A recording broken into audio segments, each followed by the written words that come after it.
오늘 성경 말씀은 에스겔 1장 1절에서 4절입니다. 에스겔서는 모두 48장으로 구성되어 있는 남유다의 바벨론 포로민 중에 선지자 에스겔의 영적 일기입니다. 에스겔은 하나님으로부터 말씀을 받았을 때 그 시점들을 정확하게 기록함으로써 당시 자신의 심적 정황들을 어느 정도 알려주고 있습니다. 본문에 의하면 에스겔은 30살의 나이에 하늘이 열리며 하나님을 보는 경험을 체험하였습니다. 1절 30째 해 넷째 달 또 닷새에 내가 그발 강가 사로잡힌 자 중에 있을 때에 하늘이 열리며 하나님의 모습이 내게 보이니, 이것은 하나님의 이상이 맨 처음 에스겔에게 보인 때가 언제였는지 구체적으로 기록하고 있는 부분으로, 이러한 때에 대한 기록은 에스겔서의 특징 중 하나입니다. 우선 여기서 30째 해란 말은 에스겔의 나이가 30세 되던 해라는 의미이며, 계속되는 2절에서 그때의 정확한 역사적 시점은 여호아긴 왕이 사로잡힌 지 5년째 되는 해라고 부연 설명하고 있습니다. 여기서 말하는 여호아긴 왕은 남유다 왕국의 18대 왕으로서 BC 597년에 바벨론의 포로로 붙잡혀 끌려온 인물입니다. 이러한 사실로 추정해 볼 때 에스겔이 처음 소명을 받았던 때는 BC 593년쯤이었을 것입니다. 계속해서 2절 3절 여호아긴 왕이 사로잡힌 지 5년 그달 초 닷새라 갈대아 땅 그발 강가에서 여호와의 말씀이 부시의 아들 제사장 나 에스겔에게 특별히 임하고 여호와의 권능이 내 위에 있으니라. 여기 사로잡힌 자라는 말은 주전 597년에 2차로 바벨론으로 포로로 끌려간 사람들을 말합니다. 25살에 포로로 잡혀와 5년의 세월을 흘려보냈고 자신의 미래가 사라져 버렸다고 절망하던 젊은 에스겔에게 하늘이 열리는 사건은 앞으로 있을 자유와 해방 역사의 시작이라 할 수 있습니다. 오늘 본문 3절은 에스겔이 자신의 정체성을 어떻게 규정하고 있는지를 보여주는 대목입니다. 그는 자신을 부시의 아들 제사장 에스겔이라고 소개하고 있습니다. 비록 예루살렘 성전에서 사역을 감당하지 못하고 있지만 에스겔은 자신이 제사장이라는 정체성만큼은 잃지 않았습니다. 25살의 나이에 조국의 멸망과 함께 산상조각이 나버린 자신의 3.1지언정 에스겔은 자신이 제사장임을 망각하지 않았습니다. 이것이 그가 절망을 이기는 중요한 출발점이 되었습니다. 이렇게 에스겔은 산산조각난 조국의 운명과 같이 구겨져 버린 자신의 인생이 절망에서 다시 일어설 수 있는 힘은 내가 누구인가를 아는 것부터 시작되었습니다. 그는 자신이 누구인지를 바로 아는 것을 외부의 절망적인 환경에서도 살아갈 수 있는 힘의 근본으로 삼았던 것입니다. 그래서 에스겔은 비록 자신이 바벨론으로 끌려온 포로였지만 자신을 제사장이라고 불렀던 것입니다. 이것은 더 이상 환경에 얽매이지 않는, 즉 절망적 상황을 초월한 참 자유를 보여주는 것이라 할 수 있습니다. 그발 강가는 당시 유다 포로민들의 집단 거주지였습니다. 그 위치는 아마도 델 아빔이었을 것입니다. 바벨론 역사 기록에 의하면 유다의 포로들은 유프라테스 강의 지류 정도였을 그발 강가의 운하공사 현장에 투입된 것으로 보입니다. 기능공, 석수장이 등 엘리트들이 바벨론 제국의 하부 구조를 구축하는 데 동원된 것입니다. 이 그발 강가 운하공사에 동원된 유다 포로들의 고단한 삶을 보여주는 것이 바로 시편 137편입니다. 이 시편 137편 3절은 만국의 하늘 안고 살던 유다 포로들의 애절한 슬픔을 보다 구체적으로 기록하고 있습니다. 여기에 보면 바벨론이 유다의 포로들에게 시온의 노래를 불러보라고 요청한 이유가 무엇인지 분명하게 기록하고 있지는 않습니다. 하지만 아마도 유다 포로민들의 향수를 자극하여 슬퍼하는 모습을 보며 즐거워하려는 것이라는 것을 짐작할 수 있습니다. 그러했기에 유다 포로민들은 그들의 요청을 거절하였던 것입니다. 이 시편에서 유다 포로민들은 바벨론을 저주하고 있음을 알 수 있습니다. 이렇게 저주하는 이유는 그들의 무자비함과 잔인함 때문이었습니다. 그래서 유다 포로민들은 자신들이 받은 대로 갚아주기를 바랬습니다. 이 그발 강가에서 그토록 참혹한 일들이 벌어지는 한가운데 멸망당한 조국의 비애를 온몸으로 느끼고 있던 제사장 에스겔에게 하늘이 열린 것입니다. 에스겔이 포로로 끌려올 때 나이는 25살이었습니다. 예루살렘에 있었다면 제사장직 수습을 시작했을 나이였습니다. 당시 예루살렘 성전 체제에 따르면 25살에 수습 제사장직 봉사 일을 시작하여 30살에 정식으로 보수를 받는 제사장이 되었습니다. 아마도 그는 30살이 되어 빨리 이 포로에서 돌아가 예루살렘 성전의 제사장 직분을 감당하는 소망을 품고 있었는지도 모릅니다. 에스겔서 전체를 보면 에스겔이 하늘이 열리는 경험을 하기 전에도 제한적인 의미에서 포로민들을 대상으로 목회를 하고 있었던 것으로 보입니다. 성경에 보면 포로살이 중에 장로들이 에스겔의 집을 빈번하게 방문하여 하나님의 신탁을 묻곤 하였습니다. 또 에스겔은 포로민 공동체에서 노래 잘하는 자, 즉 예배 인도자로 불리고 있었습니다. 또한 그는 제사장이었기에 자기 아내의 죽음을 보고도 울지 못하였습니다. 레위기 22장 4절부터 6절에서 제사장은 시체와의 접촉, 장례 참석을 금지하고 있습니다. 제사장은 자기 아내가 죽어도 슬픔을 공식적으로 표시하지 못하도록 억제당한 사랑입니다. 에스겔은 개인적으로 이렇게 참혹한 절망을 경험하였습니다. 조국이 무너지고 아내와 사별하고 제사장으로 섬길 사역마저 깨어진 것입니다. 에스겔은 한 나라가 망할 때 그 안에 속해 있는 개인이 얼마나 비참하게 산상조각 나는지를 뼈저리게 경험하였습니다. 그는 말 그대로 절망의 진수를 맛본 사람이었습니다. BC 506년 1차로 바벨론 포로로 잡혀간 유다 백성들은 포로 초기만 해도 본토로 돌아갈 수 있다는 희망에 사로잡혀 있었습니다. 그것은 유다 땅과 바벨론 땅에서 거짓 선지자들이 출현하여 수년 내에 유다의 회복이 이루어질 것이라고 주장하였기 때문입니다.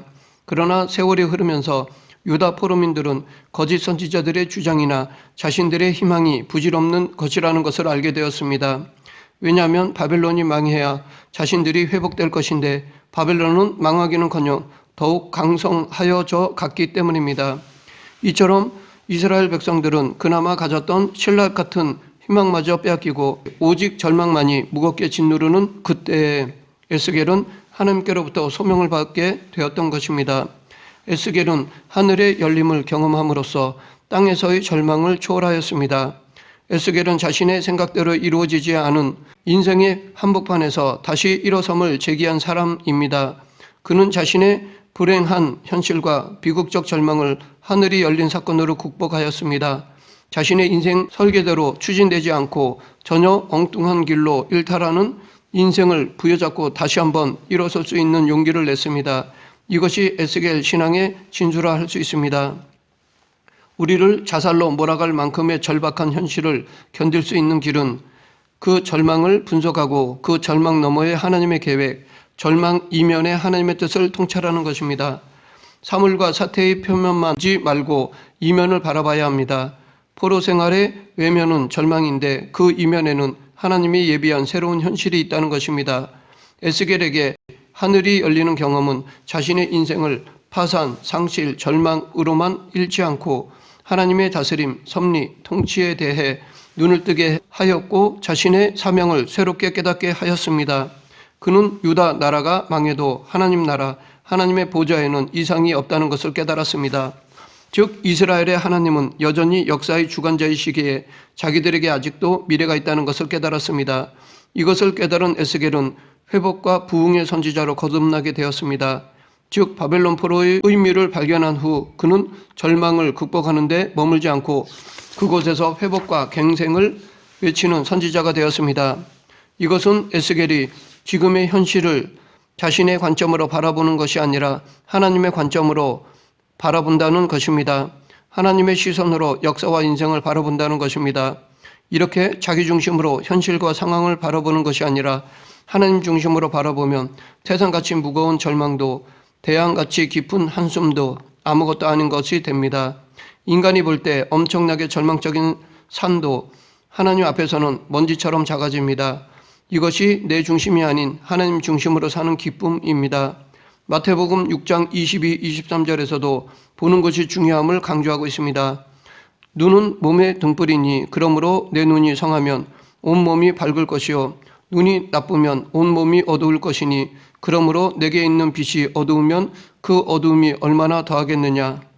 상황을 잘못 보고 자신에게 불리하게 해석해 미리 절망하면 안으로부터 죽음의 권세가 역사합니다. 이렇게 안에서 절망에 서서히 붕괴되어 죽을 수 있는 존재가 바로 인간입니다.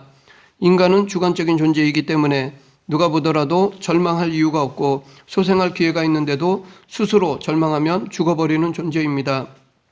에스겔이 포로로 잡혀올 때 유다 왕 여호아긴도 잡혀왔습니다. 그래서 에스겔은 유다 왕위가 비어 있다고 생각하였습니다. 처음에는 그 사실이 그에게 절망이었을 것입니다. 물론 당시 유다에는 시드기야 왕이 있었습니다. 그런데 포로로 잡혀온 유다 사람들은 시드기야가 아니라 여호아긴을 왕으로 여겼습니다. 에스겔도 시드기야를 왕으로 인정하지 않았습니다. 그렇기 때문에 에스겔이 볼 때 지금 유다에는 왕이 없는 것이나 마찬가지였습니다. 그는 여호아긴 왕이 포로로 잡혀온 시점을 기준으로 역사적 시간의 경과를 계산하였습니다.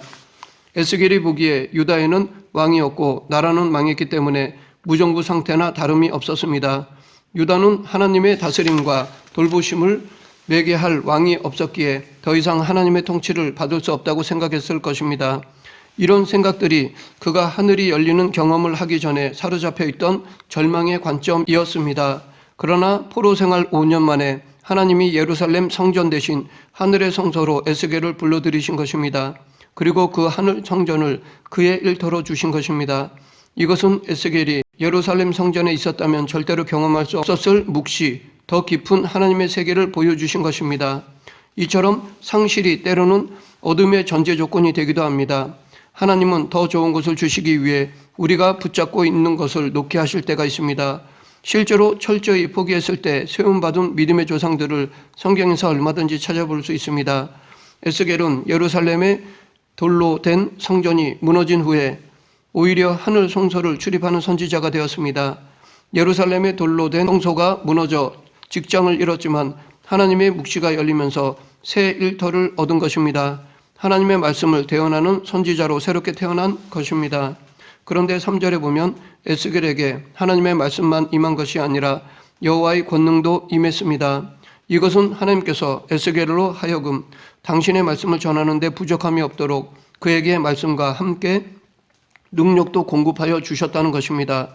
우리는 이 사실을 통해 하나님께서는 당신의 일을 위하여 불러 세우신 자에게는 그 일에 합당한 능력도 더해 주신다는 사실을 깨달아야 합니다.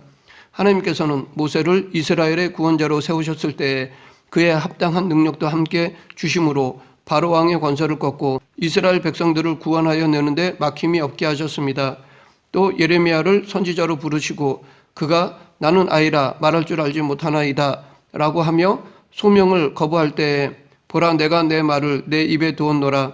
보라 내가 오늘 너를 여러 나라와 여러 왕국 위에 세워 내가 그것들을 뽑고 파괴하며 파멸하고 넘어뜨리며 건설하고 심게 하였느니라 라고 하심으로 소명에 담대히 임할 것을 요구하셨습니다. 또 예수님은 제자들을 세우실 때에 귀신을 쫓아내며 질병과 약한 것을 고치는 권능도 함께 주셨습니다. 그런가 하면 제자들에게 지상명령을 주실 때에는 그들에게 능력의 영이신 성령님을 주실 것을 약속하시며 성령이 임할 때까지 기다리라고 하셨습니다. 이렇게 하나님께서는 항상 당신의 일꾼을 세우실 때 그에 합당한 능력도 함께 주십니다. 왜냐하면 연약한 우리는 하나님의 능력을 힘입지 않고는 절대로 하나님의 일을 제대로 감당할 수 없기 때문입니다. 누구든지 하나님의 일을 수행하다 보면 많은 어려움에 부딪히게 됩니다. 이는 공중권세 잡은 사탄이 하나님의 일을 적극적으로 방해하고 나서기 때문입니다. 따라서 하나님의 일을 수행하는 사람은 필연적으로 어려움을 당할 수밖에 없습니다. 그럼에도 믿음의 조상들 모두 하나님이 주신 사명을 감당하였습니다. 이 모두 하나님이 주신 능력으로 하였기 때문입니다. 우리는 에스겔이 사명을 받은 사건을 통해 두 가지 중요한 사실을 알 수 있는데, 첫째는 하나님께서 바벨론 땅에서 에스겔에게 임하여 계시를 주셨다는 것입니다. 이것은 하나님께서는 공간을 초월한 만유의 주제라는 사실입니다. 둘째는 하나님께서 에스겔이 사로잡힌 자 중에 있을 때 그에게 나타나 계시를 주셨다는 것입니다. 이것은 비록 그 계시의 많은 분량이 심판과 관련된 것이기는 하지만 하나님께서는 자기 백성을 절대 버리시는 일이 없으며 그들을 향해 당신의 말씀을 주사 바른 길로 인도하여 궁극적으로 그들을 영광의 길로 인도하시며 세우는 데 있다는 것입니다. 이를 통해 우리는 하나님께서는 우리가 어디에 있든지 우리를 지켜보시며 우리에게 말씀을 예비하사 은혜를 베푸심을 잊지 말아야 할 것입니다. 말씀을 맺겠습니다. 바벨론의 포로로 잡혀간 유다 백성들은 절망적인 상황에 처하여 있었습니다. 그들은 더 이상 소망할 것도 기대할 것도 없는 비참한 상황에 처해 있었습니다. 그런 그들에게 하나님이 찾아오셨습니다. 하나님께서는 영원히 살아계시며 아무리 깊은 절망과 고난의 수렁에서도 구원하실 수 있으며 다시 소망의 자리, 믿음의 자리에 세우실 수 있습니다. 이 하나님을 믿는 것이 진정한 소망이며 비전입니다. 우리도 고난, 절망 중에서도 에스겔처럼 하나님을 바라봄으로 소망을 품는 그리스도인이 되길 간절히 축원합니다. 기도하겠습니다. 생사화복을 주관하시는 하나님 아버지, 인생의 여정에서 겪는 많은 어려움 속에서 하나님에 대한 믿음과 전적 의존함으로 이 모든 위기를 극복할 뿐 아니라 더 비상하는 발판으로 삼는 그리스도인이 되게 하여 주시옵소서. 예수님 이름으로 기도드립니다. 아멘.